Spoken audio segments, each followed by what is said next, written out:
كل إنسان كاملا في المسيح يسوع.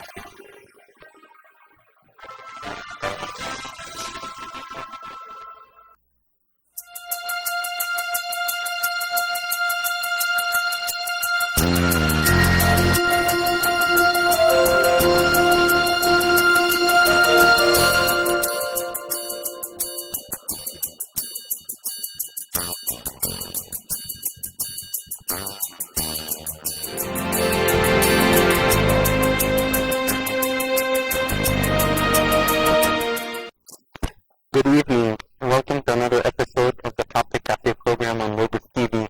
Thank you for watching. I'm Father Joseph Bolus, your host. Tonight, we have a special guest with us in the studio, along with an old friend to the TV program, and we are going to discuss responding to secularism, arming our young people and the young professionals in audiences on what some of the arguments are that are being spread, be it in the educational field or at the workplace, and it's all secularism, and how may we respond as Christians, if at all we have a response. So I'm joined this evening, and I'm blessed to have with us in the studio today, Sharif Gergis. Thank you for being here this evening with us. Thank you so much for having me. My pleasure. And Ramon Tavares, thank you for being here. Pleasure being here. We also invite you to join us here on the program by calling our telephone number 818-342-3388. The number is 818-342-3388. You're welcome also to comment on our Facebook page.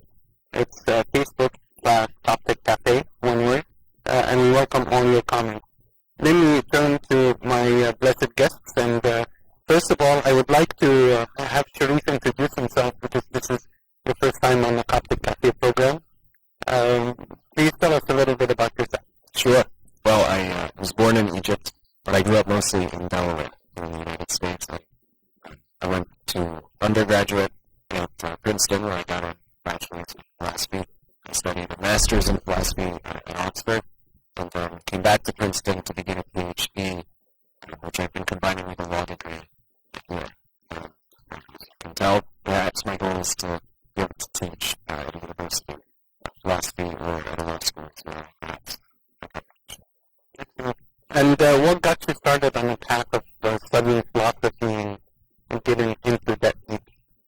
Sure. Well, I think like a lot of young people at the end of high school and maybe the beginning of college and so on, I found myself examining the beliefs that I had been brought up and trying to see what the rational foundation was for why I should believe them, other than the fact that I was just taught them. And it was through that kind of process that I came not only to be more interested in the underpinnings of the faith itself, but also to be interested in philosophy and what philosophical methods could tell us about morality or about God's existence or otherwise, and issues like that. And from that kind of beginning in those bigger questions, I just developed an interest in philosophy for itself. And also, this is too humble to mention, but he's the co-author of a new book that he has out, What is Marriage? Man and Woman, a Defense. And the book is available on Amazon.com. And the book talks about defending traditional marriage. And incidentally, Sharif, the co-author, is going to join us in a separate Coptic Cafe program discussing the points in the book and arguing the argument against marriage revision. That's right. Very good, very good. Ramon, thank you for returning back to the program. This is obviously a Christian program. We are an Orthodox church, and we have our scripture to use for arguing our spiritual and moral stance in the world. But from your service between among the youth and interaction with the young professionals and all of that, without a doubt, secularism has influenced many minds. Why do you think that is? I think the truth I had a discussion earlier that in academia, secularism has taken over the last 30 years. So seeing now sort of the fruits, or I would say more the consequences of allowing one ideology to sort of take over. And I'll just real quickly, Sharif is obviously very talented in his academic background, but I've been following his work and the book I have as well. I think what separates him and a lot of his peers that are doing similar work is that they've used their education with values. The new Pope, the newly enthroned Pope for the Catholic Church, Pope Francis, just yesterday said education that has, I'm going to paraphrase here, but valueless education is what leads to things like Nazism. And so C.S. Lewis also says education, as necessary as it is, without values makes the devil a more clever devil.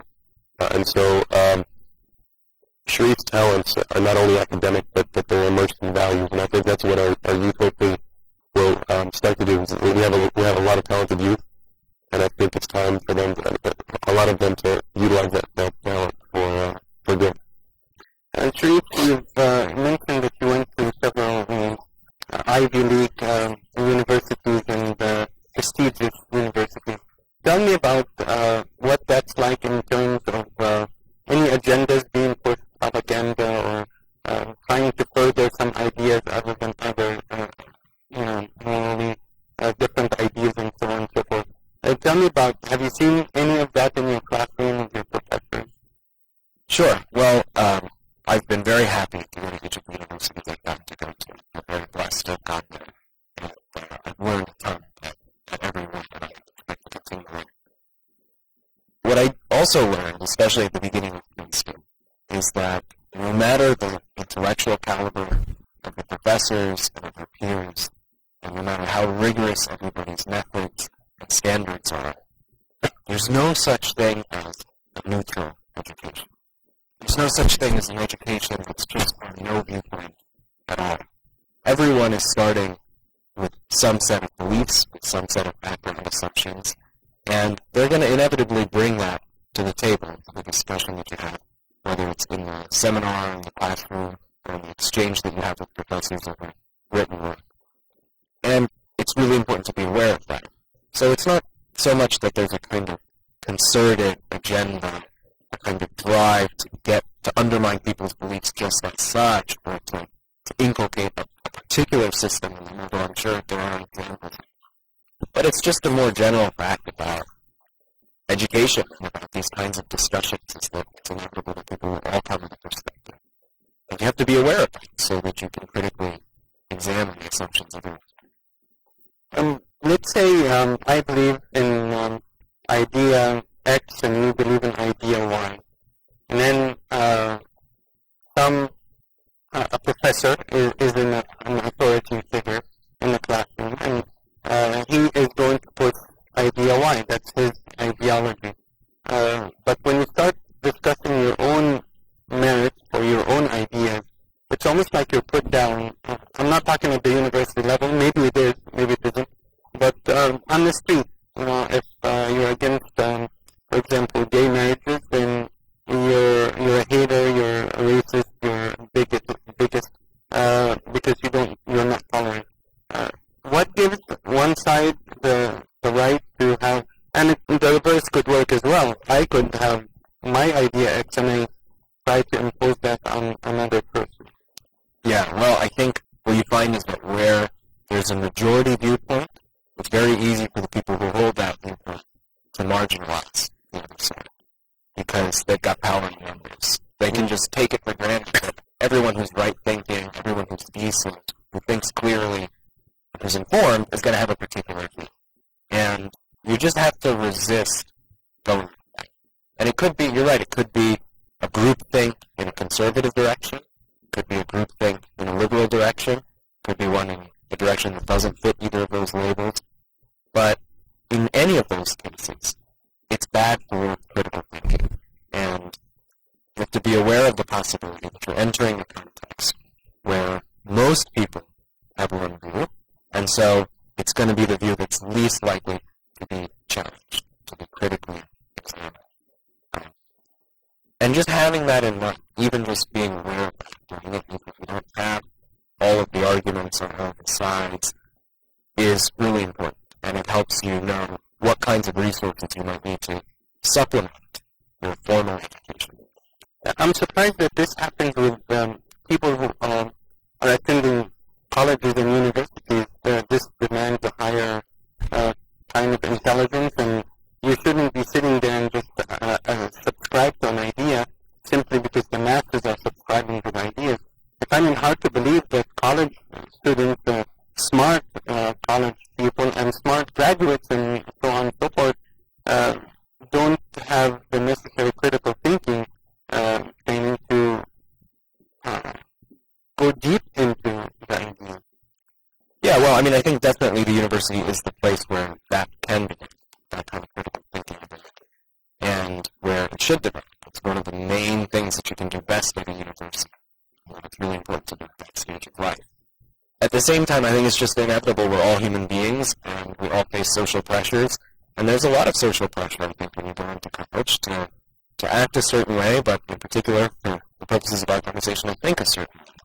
And it's the way, again, it's usually, it's the way that's depicted as the one intelligent viewpoint, the one upstanding viewpoint.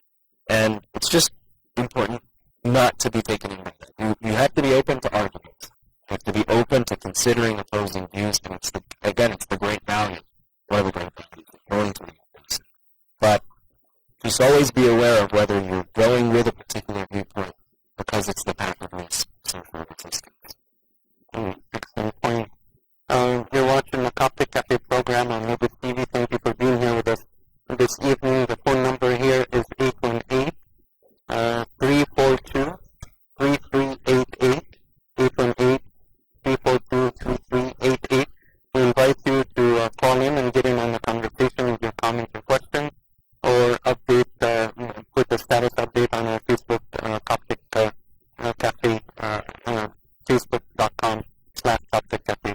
Ramon, is there a hypocrisy in the idea of tolerance, where it's only expressed or offered to those who subscribe to some people's ideas, and if you don't subscribe to this set of ideas, then you're not tolerated, and it's kind of ironic. Right, I think we can all vouch for the fact that sometimes those who call for tolerance are the most intolerant. And basically, if you disagree with any viewpoint that they present, then just by sheer definition, it doesn't mean that you're intolerant. And I think that is where a Christian has to decide whether he's willing to work, like Sharif said, he's willing to work hard to prove his point, to know subject matter more, and explain how sometimes, for instance, on a gay marriage topic, Christians are the most tolerant people in the world, and the reason behind their resistance to gay marriage is because they look at it from the victim standpoint. And the victim standpoint, whether we talk about it in the book, whether it be society or the child who has to suffer sometimes through some psychological abuse, or same with an abortion, where before we looked at it as an adult issue between two people making a decision, and now we articulated it better by saying, let's look at the fetus and let's look at the victim in the situation, and now who's tolerant and who's compassionate. And so framing the debate is what I think we need to focus on, and that's why Sharif is doing it from one standpoint. Looks like we do it from a spiritual standpoint.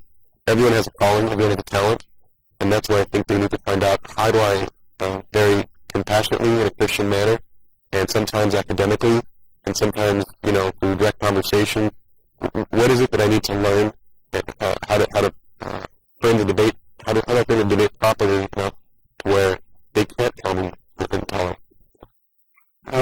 Sharif, it's no secret that conservative ideas or Christian ideas or morals are always kind of looked down on in the elite world, the educated professors and so on and so on.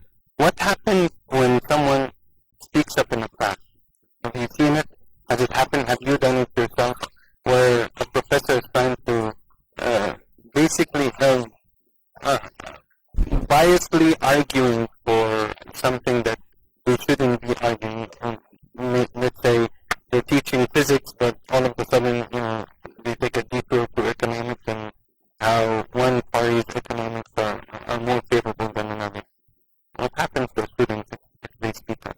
Sure, well, that kind of thing does happen from time to time. You know, people bring in viewpoints. Maybe they're related to the discussion, maybe they're not. And, you know, sometimes it may be because they're taking advantage of a position of authority, but sometimes it's just because that's what occurs to them. And there is a certain importance to having a kind of freedom of discussion in the classroom. That's part of what makes it an opportunity for intellectual growth. When a student speaks up, I think I've seen one of two things happen. Sometimes there's a kind of strong resistance, especially if the others in the classroom, or people with a different view in the classroom, can take for granted that most of the other people will be on their side. And in that case, the student really does just need to do their homework ahead of time. To really read up on the arguments on both sides, and to know their opponent's arguments as well as their opponents know their opponent's arguments. That's a really critical thing, and it's one of the best ways to get sharper yourself, and to know if you're wrong. The other thing that I've seen more often than you might expect is that people are actually really open and really interested.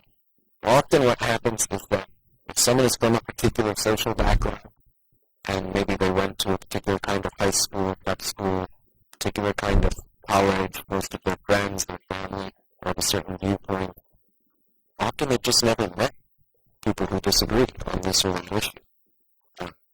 You can take the economic example, for example. A lot of people really, truly believe that more right-leaning economic policies are not motivated by a different view about what's effective or by a different set of social goals, but by the idea that, among other things, the poor deserve to be poor, which is an idea that I don't know anybody who actually believes in, but which some people, if they've never met people of a right-leaning economic theory, really believe that those people embrace. And so when a student speaks up in the classroom and doesn't voice that reason for their view, but voices a different one, there's a very often pleasant degree of surprise, engagement, and interest. And it can be the starting point of a really good discussion, a much more interesting and more boring discussion than would have happened at the speaking. You're watching the Coptic Cafe program on Mobile TV. The phone number here is 818-342-3388. We have Matthew on the line. Matthew, welcome to the Coptic Cafe show. Thank you for watching. What's on your mind? Hello, I would like to say a few things.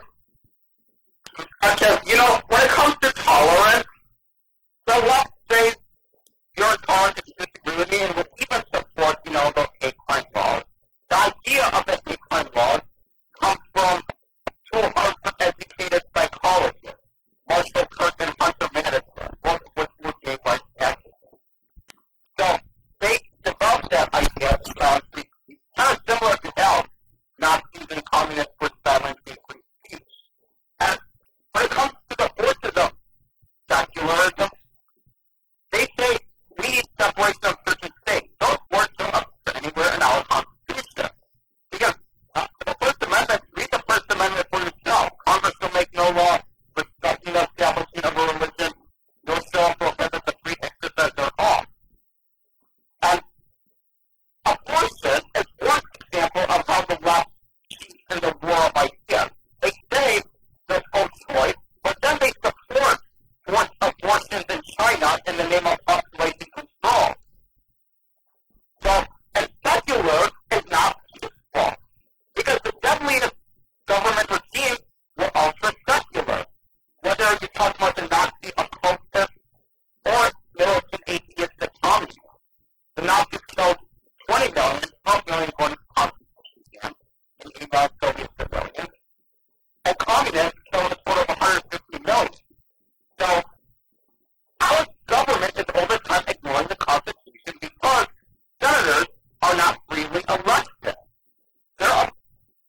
They're freely elected now, but before 1913 with the ratification of the 17th Amendment, along with the 16th, senators were appointed by state legislatures and were which they acted under the Constitution. So if you repeal the 17th Amendment, most of the branches of the government will be forced to obey the Constitution. Now, how pro-choice is the left when it comes to issues? Not at all. We don't respect the basic right to life. We even support forced abortion in China.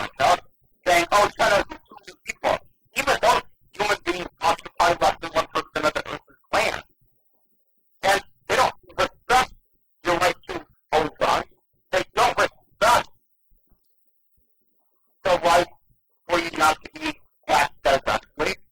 Or school choice, they don't respect that either. So really, they're not school choice at all under this school. So, and they want to use radical environmentalism to run your life and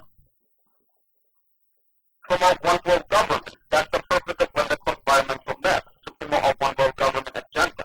Because the United Nations was founded by communists and socialists sympathizing with Stalin. Among them, Justice by Elder Hess, who gave the U.S. one vote Security Council and the USSR 3 votes. Very good, Matthew. Did you? Sharif has a comment to share. Sure, I just have a few things. There's a lot in there and a lot to discuss and debate, but I just want to pick out 2 points. One is the importance of framing. A lot of the debates that happen in a classroom setting, in a university, or political discourse get decided at the framing. If you frame the abortion issue as a decision about whether to be for or against women's choice, freedom, or autonomy, you've lost the debate on the conservative side. The question is, what kind of framing is right? I mean, is it a question of women's autonomy versus control of women, or is it a question of the rights of the child? And how you frame the debate will determine how people come out. So I think it's really important in the classroom setting in general, and this is one example, to be really aware of the framing. The second thing is that on a whole range of issues, there is a general idea, very often pushed, that our constitutional system is secular, and secularist in particular. Not just that it's neutral with respect to different religions, but that it's, in many cases, favors non-religion over religion in certain ways. And in particular, the idea of a separation of church and state, which the Quran, right, doesn't appear in the Constitution. Appears in a letter from Thomas Jefferson to the Danbury Baptists, where he's actually saying, where he's using this metaphor, which is from that letter and not from the documents, to express the idea that the church should be protected from interference by the state. But in general, what is true of our constitutional order is that all arguments are on the table. Secularist arguments, religious arguments, arguments from big philosophical theories about what's right and wrong, utilitarianism, or John Stuart Mill is very often cited as a philosopher. All the arguments are on the table. And the separation of the institutions of church and state, which is a part of our constitutional system, doesn't mean the separation of religious or, more broadly, values in the state.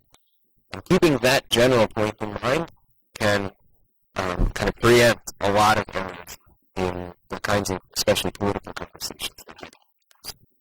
Thank you for clearing that up, and thank you, Matthew, for calling. I appreciate your call to the show. And that brings me to another question, Sharif, and that is there an incompatibility between faith and science? Because sure. Thank you for staying on the line, Matthew. Go ahead. Okay, first of all, Galileo could have avoided conflict with the Catholic Church and he stuck to science and not venture to theology and politics. When he introduced the heliocentric theory to the Catholic Church, they asked him, where's your proof? And according to Albert Einstein's forwarding Galileo's catalog concerning the true chief world system, Einstein said it has been maintained that Galileo became the father of modern science by replacing speculative deductive methods with empirical experimental methods.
on to pretend like we're at a head.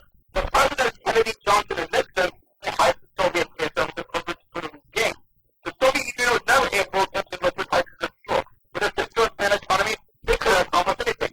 Good website on the theory of evolution is questionevolution.blogspot.com. You can also go to creation.com. A good book is The Politically Incorrect Guide to Darwinism and Intelligent Design by Jonathan Wells. Darwinism and Marxism are incredibly linked. Karl Marx dedicated his book to Darwin, and the three biggest mass murderers in world history, Hitler, Stalin, and Mao, were all heavily influenced by Darwin.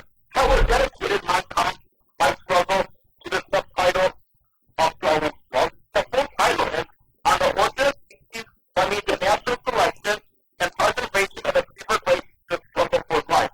They tried to put Darwin's theory into practice and conducted the Holocaust. When Stalin came across Darwin as young kid, he told his president all about him, and when he could tell, he said, there are three things that we can do in the minds of our seminary students. We have to do the eighth figure, the geologic origin, and Darwin's species. Mao Zedong listed Darwin as the most influential Westerner in his life, along with his followers Thomas Huxley, his cousin Francis Galton, and Herbert Spencer, and he also said the basis of Chinese socialism rests on Darwin and the theory of evolution. And if we didn't evolve from apes, that means superior races exist, and racism is okay. Nothing was created by human chance, and there's no sense. Because you've heard the expression, your body's like a machine. So, are computers created by random chance, or intelligent designers called computer software programs? Yes, thank you, Matthew. I appreciate your call, and that is the point about just take it. He gave a lot of examples of the incompatibility or compatibility rather between science and faith. I wanted to ask you, gentlemen here in the studio, because many of our own people, young and old, would be raised in a church, would have a specific faith-based moral system. But then when it is challenged by some scientific discoveries or something like that, some of our own people walk back and say, wait a minute, as though science cannot be a complementing faith if it is sometimes in direct contradiction with the faith. Yeah, well, there's, again, a lot to say about this topic, but I'll just say a couple of general things. One thing is it's always worth exploring the apparent conflicts. If the faith is true, you have nothing to fear from exploring the apparent conflicts, because either you'll gain a deeper understanding of what the faith actually teaches, you'll gain a deeper understanding of what the scientific finding is, or you'll gain a deeper understanding of the relationship between them that shows that they're not in contradiction. And then if there is a contradiction, then it just falsifies the other. But in particular, on a couple different points, one general motivation that people have for saying that science is incompatible with religious faith is that they think of religious faith as a form of superstition. As the idea that anything can happen. There's no order in the universe of the kind that would make science possible, experiments possible, when it's really something quite close to the other way around, at least in the case of the Judeo-Christian religion. It was the pagan pre-Christian religions that generally saw matter and spirit as so intertwined that every force in the universe that was identified was ascribed to a particular person of spirit. And in that case, it looked like there was no way of discerning order in physical events. But it was the Genesis vision of an orderly world that was created by God with some kind of basic order to it that encouraged and motivated the possibility of discovering the laws by which it would operate. And that's why, as the caller mentioned, lots of the greatest scientists in history, whether Mendel in biological sciences, Copernicus in astronomy, and so on, were people of deep faith. Copernicus himself was a Catholic priest. A final point is that, for the most part, for example, people think that there's a distinction. If you believe in science, you can't believe in it. But even there, science and faith, and this, as on many topics, seems to be, are actually talking about different things. Science can tell you how you get from one state of matter or matter and energy to another. What faith in teaching creation is supposed to emphasize is how you got any matter and energy, how any of the contingent things in the universe or the universe itself, which exist, they have to exist, came into being. So the deeper you look, the more you realize that they're answering different questions, and it look like a conflict really is. That's just one example, but I think a similar kind of thing can happen on other questions where there seems to be a conflict. Where would a Christian dilute their thinking or their convictions based on some secular idea when the secular idea as well as the spiritual idea both require faith? But when you try to further the spiritual idea, the idea of God is mocked. We're in a post-Christian era. You're still living back in the old time. But then when we present to you a secular idea, it equally requires faith. For example, evolution versus creationism and so on and so forth. You are required to believe that this took place because it is not like a lab where you can recreate the theory. It's just a theory. So that last point is a great point. So whatever the kind of evidence and merits, scientific merits of the question of evolution, and I think actually that some conceptions of evolution are compatible with the Judeo-Christian faith of creation. But leaving that particular debate aside, usually when people say that the faith is unreasonable, they mean that unless a particular belief is the result of a scientific method, it's unreasonable. But that can't be right, because that idea itself is not the result of the science. There's no scientific experiment that will tell you that only science can give you. And so that idea itself contradicts itself. So there must be other sources of reliable belief, other sources of knowledge, reliable and true belief, besides the scientific method. So just the fact that you don't believe in the Christian account on the basis of an experiment doesn't mean you're unreasonable. Okay, I'll jump to another point. Incidentally, you're watching the Coptic Cafe program on Logos TV. Thank you for being here with us this evening. I have the blessed chance to have Sharif Durgis in the studio with us, and the author of What is Marriage, Man, Woman, a Defense, and also Ramon Tadris in the studio with us, discussing responding to secularism.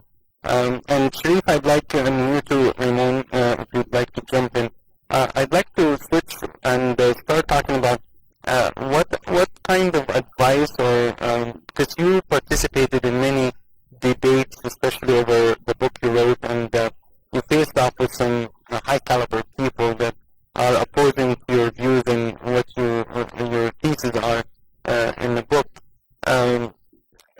What's your advice? How do we not fall into traps that the opponent lays for you? And then if you're not well learned, if you're not well studied with the points that are that you're going to discuss, then you can easily fall into that trap. Sure. Well, I think there are several things. I'll try to make some of them practical at least. One of them is just to not be afraid. As I said, there's no reason to fear if your beliefs are true. And if some of them are not true, then all the more reason to explore them, because what we're after is truth. So that's the first thing, and I think there's just, that's the main breath that people experience. And certainly, I think everybody's experienced it. I've experienced it. Because there's some discomfort, whether it's from a religious belief or a non-religious belief, there's some discomfort in finding out that you're wrong about something. And so we have to get over that. I think our faith gives us reasons to get over that. The Lord said, I am the way, the truth, and the life. And so we have nothing to fear from. The second thing is that you have to have the humility to know that you don't have all the best arguments, that you aren't going to get the best arguments just by hearing the other side. So I think the main and most general advice I would give is to read up on the very best stuff on both sides and then judge for yourself to the extent that you're able based on those things. And if you're not getting both sides in the classroom, if both sides aren't represented in the syllabus, as I said, you're going to have to do some homework. And there are lots of resources, depending on what the topic is. Political issue, the public discourse, which is an online journal, is, I think, an excellent source. Pretty pithy articles that, but still serious, kind of intellectually serious, that delve into the principles behind it. If it's apologetics, there are tons of apologetics. Faith and science, there are philosophers like Calvin Clinton, who write in a way that's pretty accessible to a lot of people. But again, it takes both fearlessness on the one hand and then humility on the other to not be afraid to explore, and then when you do explore, to just look at the best arguments on both sides. And the last thing is the most practical thing, which is just you've got to do it. You've got to do it, and you've got to have the conversations with people. Be willing to stumble. Be willing to correct yourself, to admit mistakes, to learn something new. And you'll just get much more comfortable with it over time. I entered college completely anti-confrontation. I hated the unpleasantness of disagreeing with someone about a really important issue, and the tendency of those conversations to get loud and so on. But by the end of college, I kind of liked them, and I found that, again, they were just a great opportunity to test your own beliefs, to refine them where they needed refinement, and to build friendship. And some of my closest friendships, both in undergraduate and graduate studies, developed with people who did, and in most cases do, still disagree with me very strongly. Let's say in a youth meeting or in a sermon, I speak simply to the person, the youth, the professional, and we are discussing some moral issues or something of that sort. Since we are all Christian, we are all Orthodox, we believe in the same thing, we can delve into some deeper meanings in the verses in the scripture and all of that. Let's follow one person that walks out of the meeting or walks out of the church, and that person is confronted with some opposing ideas. And this person doesn't have the eloquence to represent the position of the Bible or the church. They feel inadequate, like you mentioned. Does that necessarily mean that they've lost the argument? Well, definitely not. Nobody can be equipped to answer every argument, to discuss every issue. I mean, the caller sounds like he's read quite a bit on a whole range of issues, but I'm sure even he would say that there are some things where he just has to say, you know what, I'm going to get back to it. But it's also true that some people just, these kinds of conversations, sort of live, real-time, back and forth, aren't going to be their thing, and that's okay too. There are other ways, both for yourself and for your conversation partner to develop and to refine and test your ideas. So you can exchange books. You say, I'll read your C.S. Lewis, if you read mine, vice versa, whatever it is, on a particular topic, and then discuss those, or discuss things through a written correspondence, where you have time to really mull things over, and it's not just the heat of the moment, it's determining what gets said. And I think another way is to write a paper on a topic that you find really difficult, that you really want to listen, or that you think your professor would have a different view of to really appreciate. Because that is another way. It's kind of like where there's a lot of time, really mull and chew over objections and counter-arguments, and think through them and find other resources to supplement your knowledge. And it's a fantastic way even to force yourself to really be clear on what you believe, because you've got to write it down in order to submit. So I think there are lots of different ways. You don't have to love the bull session in college that goes to a 3 a.m. in the dorm room. There are lots of different ways, especially in the university setting. I think Sharif articulates so much. I'd rather hear him on most topics. And one of the things I really admire about Sharif, and again, nothing personal. It's more of what I see in him and hoping to see more like him in our youth. Is that he says, I don't know about a certain topic. What approach about a certain topic. You don't have to know everything. However, if you look at the way Christ responded to Satan on the mountain after fasting 40 days, he had to know the scripture because Satan was using the scripture and he was sort of removing words, adding phrases. And so the first thing you do have to have a foundational understanding of certain elementary topics. So we must know our faith well enough to where we're not afraid to be asked, when did your church start? What is it based on? What is your creed? Things like that. The other thing is there was a time in our nation's history here, just not too long ago, when there's a famous phrase called, don't trust anyone over 30. Where it was good to question authority. Now we look at certain surveys and it shows, the youth vote in almost any issue is almost like they're one voting block in unison. On the gay marriage issue, just I think yesterday it showed, the under 30 crowd is 81% in favor of gay marriage. So where is the question everything? And that's where I think the Christian not only has to know what his strengths and weaknesses are, and not be the authority in every matter. You cannot be. That's why St. Paul told us, to each one of the body of Christ, there's talents, and we all the same spirit, we got the same talent, so serve the same purpose. So knowing that we should specialize in certain topics, he's taking academic stance, and again, once it takes a religious stance, and then we try to get people to agree from one way or another. And the other thing is not to trust somebody simply because of their level of academia.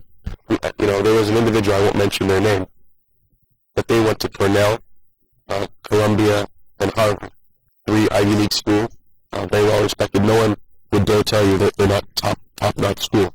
But this individual advocated things like the abolition of words like man, woman, husband, wife, mankind, because they had sexist connotation.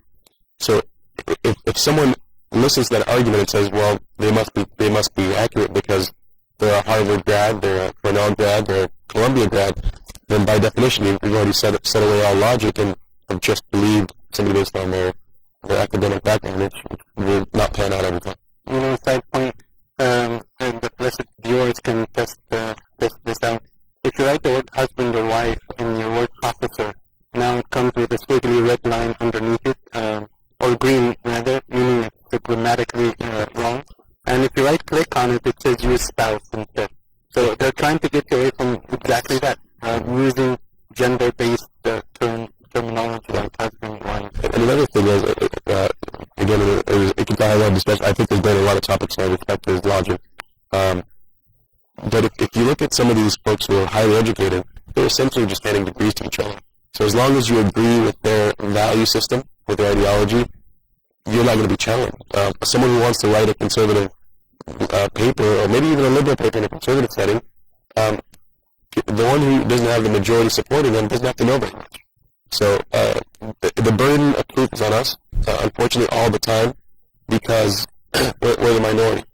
And a lot of times we get caught up in the weeds, and we waste a lot of time wondering whether God exists or not, wondering whether man is really a man and a woman is really a woman, so that they get us so distracted from fundamental things that we shouldn't even be debating and having to spend 3 degrees. It's common sense. You think this is something we don't need to waste time, but now they're causing us to not progress because we're having to resort to responding to their questions. So in other situations, while it's nice to answer most questions you get, you have to have the wisdom and discernment to know maybe this is not worth my time, or maybe I'm not the person for this argument.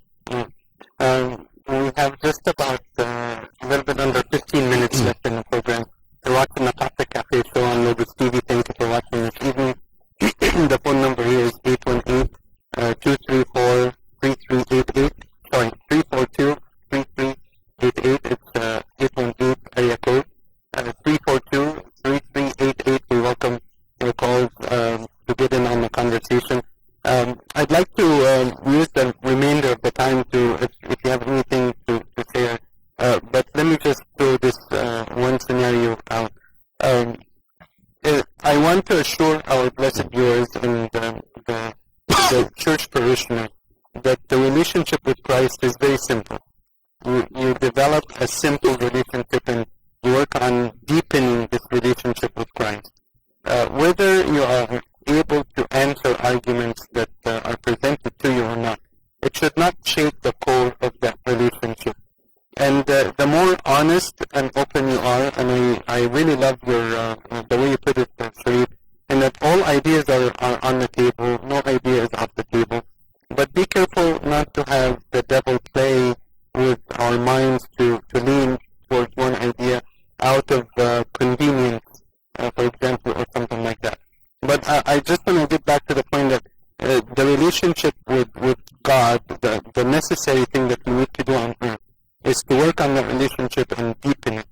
Now, if we get into secularism, and without a doubt it has influenced many minds, and Saint Stephen Recluse, a Western Orthodox saint of recent time, says that it's not normal to be a Christian. You're not born a Christian, you become a Christian. And in working on becoming a Christian, you are taught every step of the way. It's like a path that you're taking, but this path has many crossroads. And at every crossroad, you need to make the consistent choice to continue on the path to salvation. My question to you is, what if someone hears an argument that dilutes the moral conviction by which I live, and it is now negotiable? I once used to hold this conviction and steadfast in this issue, but then I get influenced by the people around me, and I start feeling like it would be easier if I relaxed this a little bit. And a little at a time, we end up with diluted spirituality. How do you guard against that? Sure. Well, that's an important question. I think you can think of an analogy to a human relationship, to a relationship just between two human beings. It begins based on knowledge about the others. You know something, and that makes you, that may attract you to the person, it may inspire love in the person, trust in the person, and that those two things naturally lead you to want to know more about the beloved. And there's this virtuous cycle. Each one contributes to that. So that's the sense in which I think it makes sense to keep trying to grow, both in love and in knowledge of the beloved. That's the foundation, and part of what we're talking about can contribute to that. I mean, showing why this or that objection doesn't work can lead to deeper knowledge of the beloved. At the same time, at the other extreme, if in a human relationship you were so taken by answering objections, answering doubts about the other person's trustworthiness and fidelity, it would destroy the relationship. And if a husband and wife had to test every logical possibility of infidelity, then they would never have a marriage. And would never be correct. And at a more mundane level, we all can't just be doing, investigating doubts all the time. We have day jobs, we have practical needs too. So you're absolutely right that this kind of concern needs to be balanced against other really important goals that we have. I think there's a way of. So the first thing is to recognize that, again, as Ramon pointed out, we all have, the body has different parts with different gifts and different callings and different purposes. And you can often rely on other parts of the body to produce the kinds of arguments and the kinds of scholarship and so on that can supplement you as you're working on a different platform, but still wanting to bolster your faith. Another thing is that you can, to some extent, there's a way of dealing with doubts and questions that doesn't dilute or disrupt. I mean, we take a simple, mundane example. Let's say that a historian found a document that was, that said that ancient Rome, or that seemed to imply or seemed to have the consequence that, say, Caesar ever existed. Would it really be an open question whether Caesar existed? We know that the independent evidence is too great, and there are very good reasons for believing that he existed. And at that point, it might become a kind of interesting project to see where this document goes wrong, to see why it doesn't seem. But it's not the only thing to work on, not the most most urgent thing to work on. And if you do work on it, it's not in a spirit of fear that your life sees never existed, but just to find a new opportunity to live. And I think, you can have a similar attitude about some of these questions, where, for example, and it doesn't have to be on a religious thing, it may be very hard to explain, without just going in a circle, why killing the innocent is wrong. You say, well, life is valuable, but how, that's very close to the conclusion you want to take it. So, that's something that nobody thinks is very controversial, but that it might be very hard to produce on. And if you did explore what the argument would be, it wouldn't be in a spirit of fear about whether it turns out that moral principle is false. It's really, if you have the time and the vocation and the interest, just in order to deepen it. And I think that kind of attitude about exploring doubts can be one that maintains peace, it doesn't disrupt the kind of trust that's required for any kind of relationship to succeed, and it doesn't have to take over your life. One time I was asked a peculiar question. The question was, how do you know what good is? To you, being nice and being kind to your neighbor and helping an old lady cross the road is your definition of nice. But my definition of good could be different. What would you say to this question? Well, it's a very deep question. The theistic philosophers will tell us that good means sharing in the life of God. It means some participation in God's own being, which is the source and essence of it. I think even apart from looking specifically at the theistic question, you can understand, at least from a human perspective, that we make lots of choices every day. And those choices themselves are always ultimately for something that we think is valuable to get. And interrogating our choices and our deliberation can uncover what at least is humanly valuable, or what we think is humanly valuable, and we can test whether that's a sound assumption. And that I think can often converge with the revelation-based understanding of what our goods are, human values.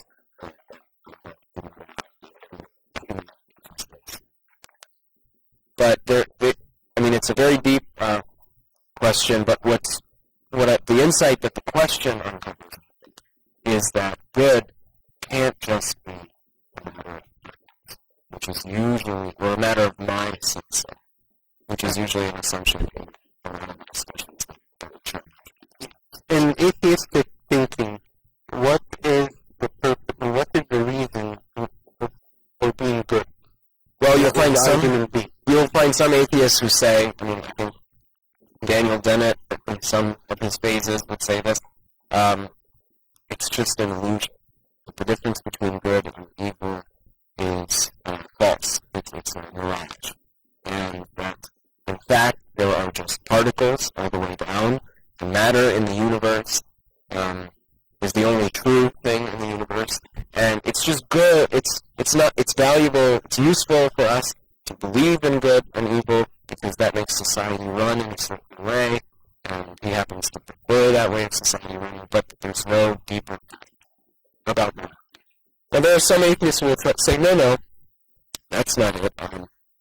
Even if there is no God, while there are human beings and persons, there are things that make their lives better off and worse off, and those things are what determine good and bad. But I think it's very difficult to find a very strong articulation of that difference. And again, many atheists, including leading advocates of atheism in practice, deny that it's. Thank you very much, Sharif, for being here with us this evening, and Monica, thank you for being here. You've been watching the Coptic Cafe program on Logos TV. This evening we had the pleasure of speaking with a gentleman about responding to secularism. We've had Sharif Gergis, the author of What is Marriage, a new book available on Amazon.com. Man and Woman, a Defense.